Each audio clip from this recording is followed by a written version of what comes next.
Jakarta. Mayday, mayday. This is Speedbird 9. We have lost all 4 engines. Repeat, we have lost all 4 engines. Roger, Speedbird 9, Jakarta. Understand you have lost number 4 engine. Jakarta, Speedbird 9, mayday, mayday. We have lost all 4 engines. There is a possibility we may have to ditch.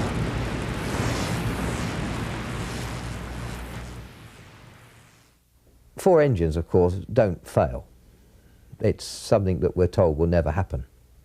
So the first thing that you think is that you've made a mistake.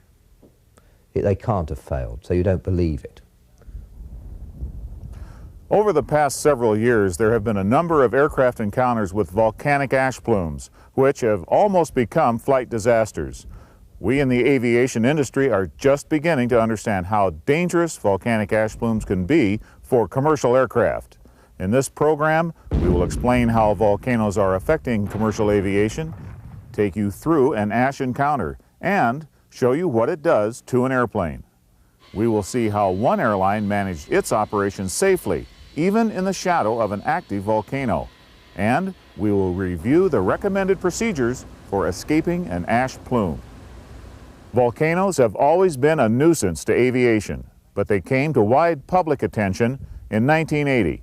Several jet aircraft suffered damage while flying through volcanic ash from Mount St. Helens in the northwestern United States. 2 years later, in 1982, there were a number of serious encounters with ash plumes. Among these incidents were a British Airways 747 that flamed out all 4 engines during a nighttime encounter with the ash plume from an Indonesian volcano.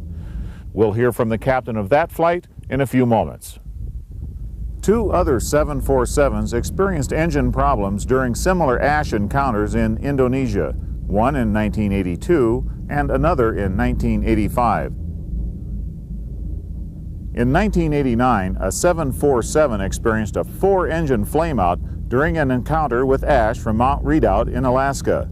Other eruptions in Indonesia, Japan, Italy, and the United States also led to damaging encounters. And the problem seems to be getting worse. During the eruptions of Mount Pinatubo in the Philippines in 1991, there were 15 separate ash encounters within 6 months. Clearly, we need to be better informed about volcanoes and the hazards of volcanic ash. Volcanoes are the locations where molten rock or magma from the Earth's interior erupts at the surface. Such lava flows provide one of nature's most awesome spectacles. But when the magma explodes through the crust and is ejected into the air, it is a very real threat to aviation. The exploding magma forms huge billowing plumes of pulverized rock. Each year, about 60 of the world's volcanoes produce eruptions. Of these 60, about 10 will produce ash plumes that will reach the cruise altitudes of commercial traffic. That's about 1 potentially dangerous ash plume each month, somewhere around the globe. And about once each year, one of those 60 active volcanoes will have a major eruption, violent enough to send shattered rock into the stratosphere, where high-altitude jet streams can spread the ash all the way around the globe. To help us understand the relationship between volcanoes and aviation, let's consider where volcanoes occur. As we plot the location of active volcanoes, we will see that they occur mostly in long linear belts, and a great many of these active volcano belts are located around the rim of the Pacific Ocean. This hotbed of volcanism is known as the Pacific Ring of Fire. It includes active volcanoes of Micronesia and the Philippines, and more than 100 active volcanoes in Indonesia.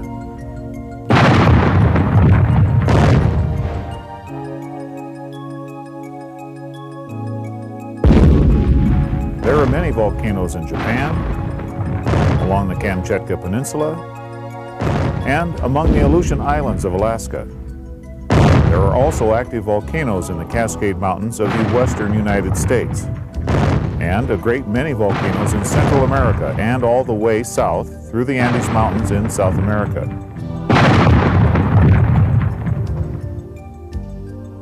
Other volcanic belts are located in Italy, home of the famous Mount Vesuvius and Mount Etna, in East Central Africa, and in the Caribbean islands, where there was an eruption of Mount Pelee in 1902. But the volcanoes of the Pacific Ring of Fire are of greatest concern to commercial aviation, because many of the standard air routes pass right over these active volcanic regions, and many more are within reach of ash plumes generated by these volcanoes. To understand why volcanic eruptions are so hazardous to commercial jet aircraft, let's review some characteristics of volcanoes. Volcanoes vary widely in type and size, and the same volcano may have different types of eruptions at different times. About 3/4 of the world's active volcanoes have explosive eruptions that might affect aviation. The majority of explosive volcanoes have relatively small eruptions that produce only modest ash plumes, such as this one from Sakurajima volcano in Japan. Such eruptions may occur frequently, but only last for a few minutes, and the plumes seldom rise more than 25,000 feet above the volcano. The resulting ash is only a concern to aviation if there are airports nearby. The significant danger to aviation comes when a volcano has a major eruption, one that blasts shattered rock into the stratosphere and lasts for hours. For example, Mount St. Helens exploded violently in 1980, blasting more than 500 million tons of pulverized rock into the air. That eruption continued for more than 9 hours. During such explosive eruptions, the superheated ash column can rise vertically at rates exceeding 3,000 feet per minute. Within the first 30 minutes, the St. Helens ash column rose to 90,000 feet and spread out into a mushroom-shaped plume almost 50 miles across. The St. Helens plume spread downwind more than 600 miles within 15 hours, and within 2 weeks had spread all the way around the world. Mount Pinatubo in the Philippines erupted in 1991. The Pinatubo eruption was 10 times larger than St. Helens. The ash column rose to an altitude of 100,000 feet, and the plume spread downwind across the ocean and past Singapore within 12 hours. Giant plumes such as these can affect air traffic thousands of miles away from the volcano. To understand why volcanic ash is such a hazard to aviation, let's take a closer look at it. Volcanic ash is just tiny pieces of rock, ranging in size from sand to an extremely fine powder. The very fine ash looks and feels a lot like soft talcum powder, but it's composed mostly of silicate minerals and glass. If we take a closer look at some typical ash through the microscope, we can see the rock particles and shards of glass. Note that many of the particles have very sharp edges. We've also found that some of these particles are quite hard, about as hard as tool steel, so the ash is extremely abrasive.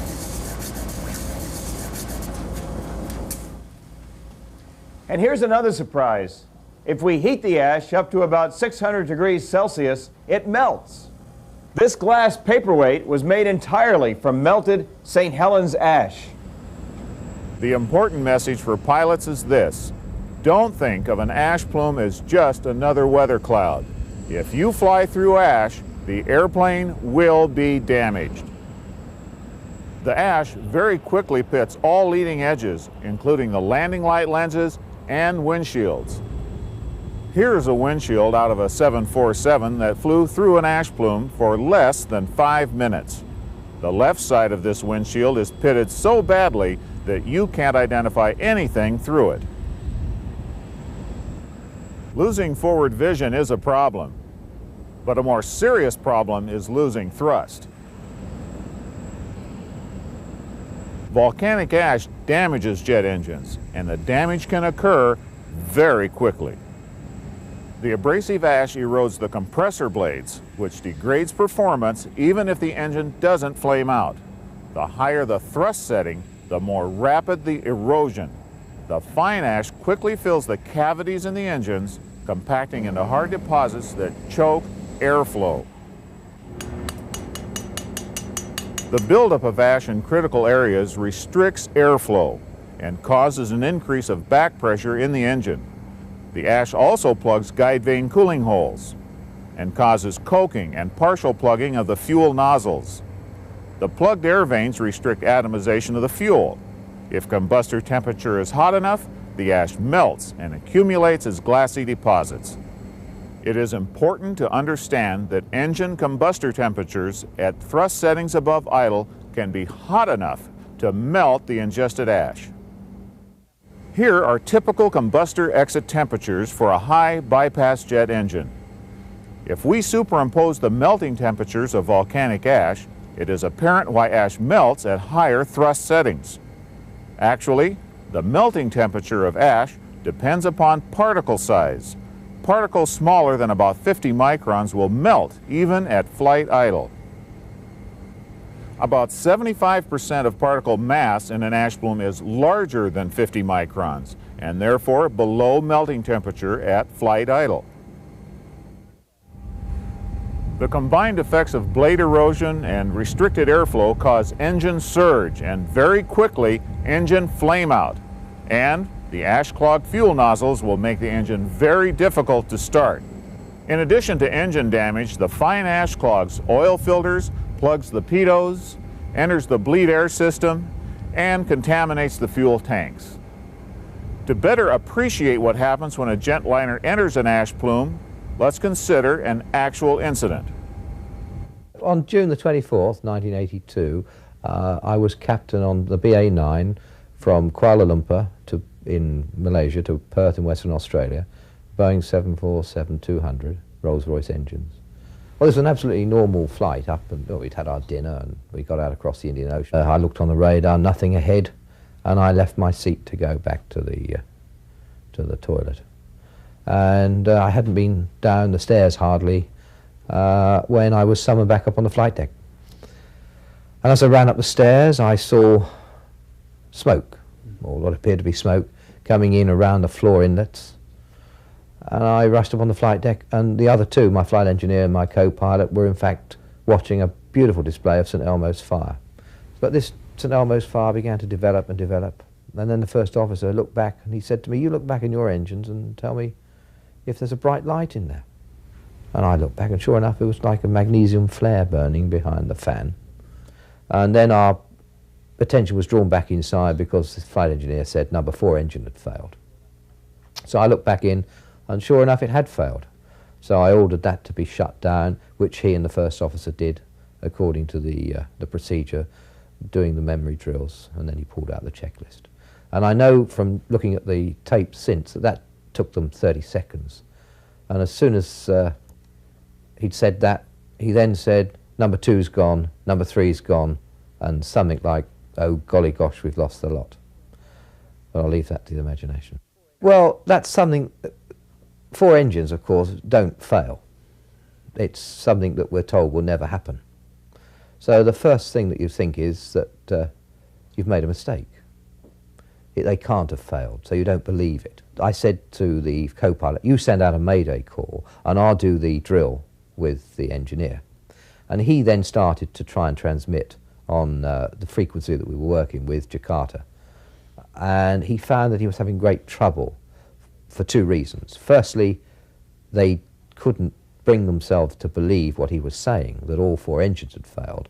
And we were also having trouble because we seemed to be in an electronic cocoon to some extent, and at times it was worse than others, in that there was tremendous static on the VHF.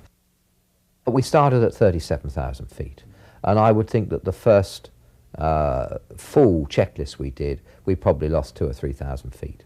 I can't remember at this stage how often we did it and how many times we did it, but I would think we probably did the full checklist on the way down, from the 37 down to the 12.5, probably 20 times or so. Well, we got one engine started at about 13,000 feet.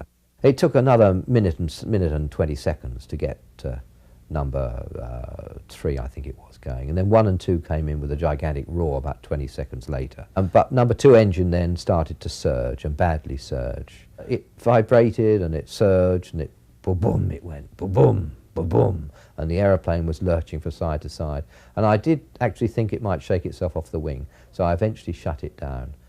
And we got over the beacon, or over the airfield, at 10,000 feet, clear of the high ground, and we just had to let down out to sea in a teardrop pattern and come back in for a right base at about 2,500 feet towards Jakarta. However, when we turned into the runway and established on the localizer, I then became aware that this sort of bloom on the windscreen, in fact, as you looked into the lights, made it totally opaque. And you could see forward only poorly through about a 2-inch strip down the left and right hand sides of the front windscreens.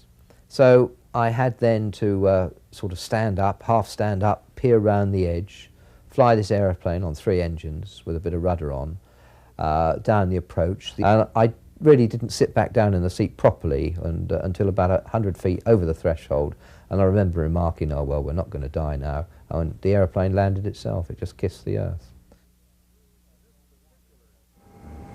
In this particular incident, the crew had no warning the volcano was active. The British Airways incident occurred at night, and even though Golengung volcano had been erupting for 3 months, there were no NOTAMs for international carriers. This points out that it is very important to report volcanic activity. Another reason why pilots might inadvertently fly into an ash plume is that the plumes don't always look dangerous. An ash plume can look just like a weather cloud. For example, if we saw a boiling black plume like this, there's no way we would fly into it, right? But what if we saw a cloud like this? Would we fly into it? Well, in fact, this is the plume for Mount Redoubt volcano in Alaska, and it's full of light gray ash. So, it's important to understand that we can't depend on visual sightings to keep us away from ash plumes. Here's another little surprise. Volcanic ash doesn't show on airborne weather radar. You would think that rocks would reflect a strong pattern, but individual ash particles are just too small to reflect radar. So, if we know a volcano is active, but we can't depend on visual sightings, and we can't depend on radar, how can we avoid the plume? The key to safe operations near an active volcano is flight planning to avoid the plume. For an example of how that can be done, let's consider the situation at Anchorage, Alaska during the eruptions of Mount Redoubt in December 1989. A Boeing 747 had experienced a 4-engine flameout after flying into the ash plume, and the airport had been shut down, but Alaska Airlines was determined to continue operating. I got involved with the Mount Redoubt volcano operation 2 days after it occurred. The chief pilot's office asked me to assist him in setting up an operation up in Anchorage. We felt we were required to set this operation up because all air traffic had stopped in the city of Anchorage. We realized that it was Christmas season. There was a lot of people stranded, and we had some 18 round trips a day that we had to get back into operation. Initially, when the mountain erupted, the NOTAM closed down the airport. We knew that we had to get in there, and we knew that we could get in there. What happened was, this being the Anchorage airport, Mount Redoubt is in this vicinity. The initial eruption happened in the evening. As this projectile of ash was traveling through the air, there was a jet coming down in this direction and in fact encountered ash on its descent into Anchorage. That eruption closed the Anchorage airport. wasn't not so much the eruption as the fact that an aircraft had encountered ash and lost power in all four engines. That was the catalyst that alerted the aviation industry to the potential danger up there. From our experience observing the mountain on days that we could observe the mountain, we discovered that the plume, or the ash plume, resembled, if not looked exactly like, the clouds, the precipitation clouds or the moisture clouds in the area. We found it very difficult, if not impossible, to differentiate between clouds, fog, or ash plumes. Ash cloud resembles any other cloud. I happen to have here some Mount Redoubt ash, and I'll demonstrate exactly what it looks like. It resembles fog, it resembles moisture in the clouds. It's very difficult to tell. What we did, we didn't avoid the ash, we just flew where there was no ash. We tracked the ash as best we could and just stayed out of that area. We knew the ash didn't cover the whole state of Alaska. It just couldn't do that. Talking to USGS, we got some very good basic information. Not being volcanologists ourselves, one of the simplest and most beneficial things we got was that a scenario if a mountain erupted in a still air, the eruption would go straight up and come straight back down again. Now, as simple as that sounds, what that tells us is the only influence on ash is the wind and velocity and direction. So if we figured we'd track the wind, velocity, and direction, we could determine relatively safely where the ash was, and we avoided it. We, in fact, set up an operations based on the premise that we would brief and debrief every pilot coming in, every one of our pilots coming in. We would use this information that they gathered from observations from the FMS wind readout system, and that information was given to us. We would combine that with the information we received from the USGS as far as when the eruptions occurred, the frequency of them, and the contaminant quality of the plume. And then we would take that information and we would formulate a plan or a route, if you will, into Anchorage.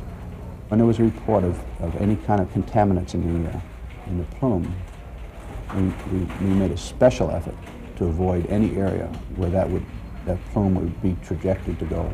So what we did is we essentially avoided the projected track of any ash by flying over clouds, staying VFR, and when we descended into an area that we considered safe or contaminant-free, then we would venture into the clouds and descend into the Anchorage area. Considering how hazardous ash plumes are for jet aircraft, it is obvious why it is so important to track where the plume is moving and avoid flying into that area. But what if you inadvertently fly into a plume that you didn't know was there? Let's review how to recognize an in-flight ash encounter and then go over the recommended procedures for escaping an ash plume. At night, there will be heavy static discharges on the windshields and a bright glow in the engine inlets. This is an actual test of ash being injected into an operating engine.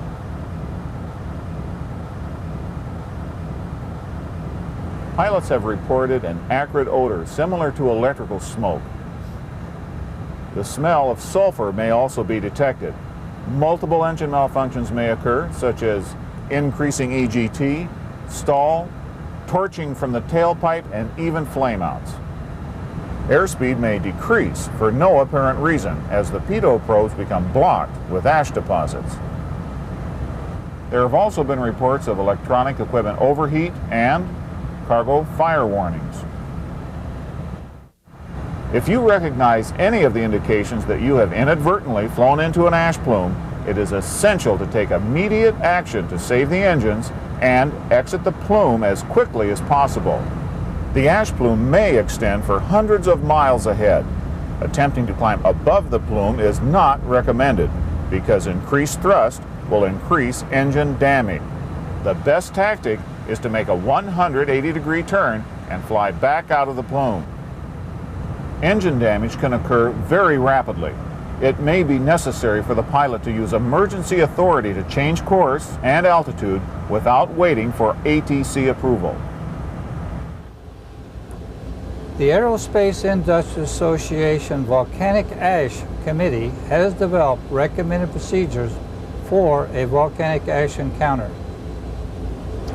The basic steps in this procedure are similar for any high bypass turbine-powered airplane.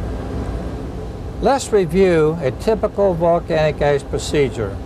As an example, let's demonstrate the procedure in a 747-400. The first action is to exit the plume as quickly as possible. The steps in the checklist are to reduce engine damage.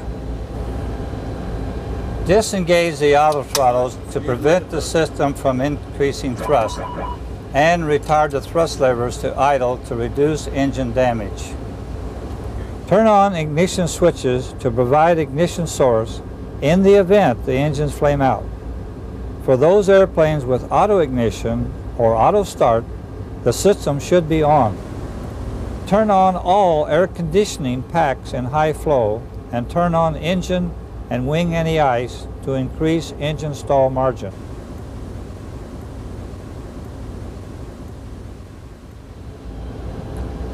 The APU is not available in flight on the 747-400.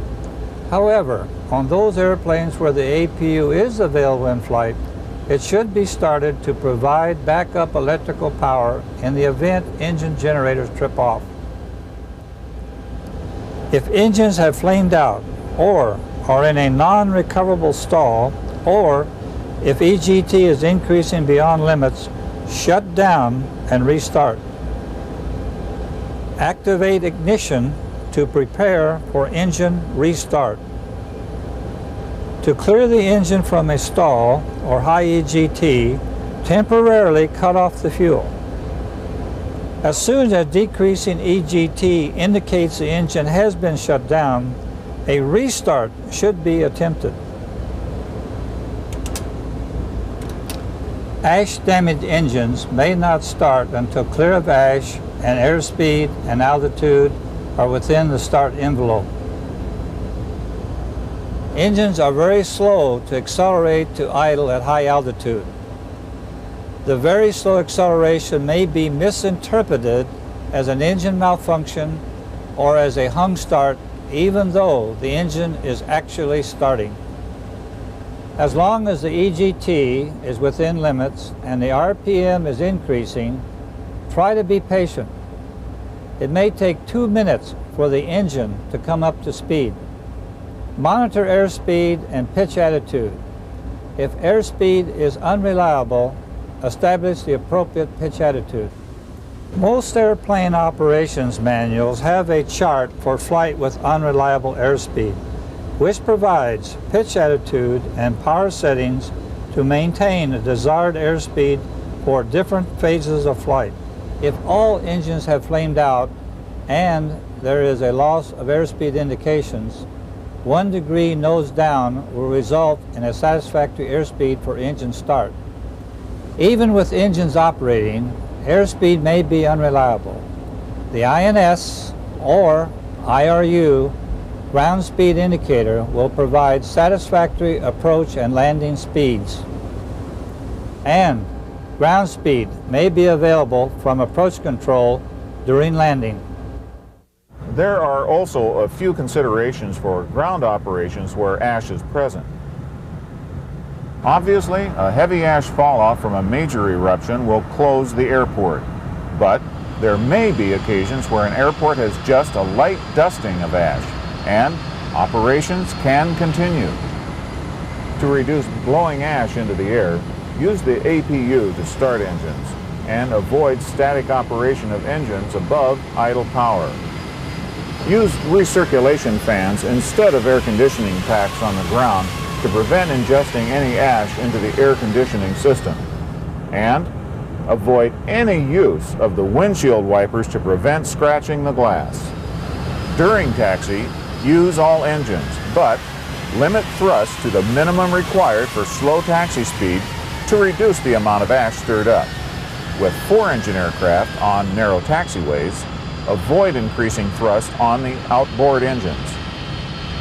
If any drifting ash is visible over the runway ahead, delay the takeoff roll until the ash has dissipated or at least settled. To prevent ingesting ash into the engines, use a rolling takeoff technique. Remember, it is very important to avoid ingesting ash into the engines at high thrust settings.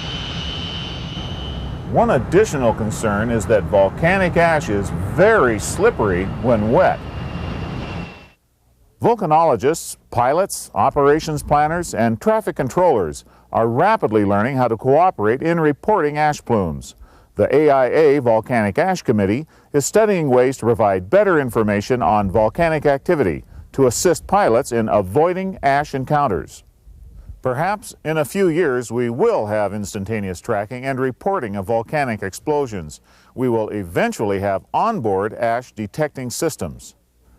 But until we have such systems available, it is very important for flight crews, dispatchers, and air traffic controllers to understand the dangers of volcanic ash and take whatever steps are necessary to avoid volcanic ash encounters. I think that pilots still go into these volcanic plumes and the ash that they leave because they're unaware how dangerous they are. They're just not listening, it would seem to me. And the sooner they learn, the better.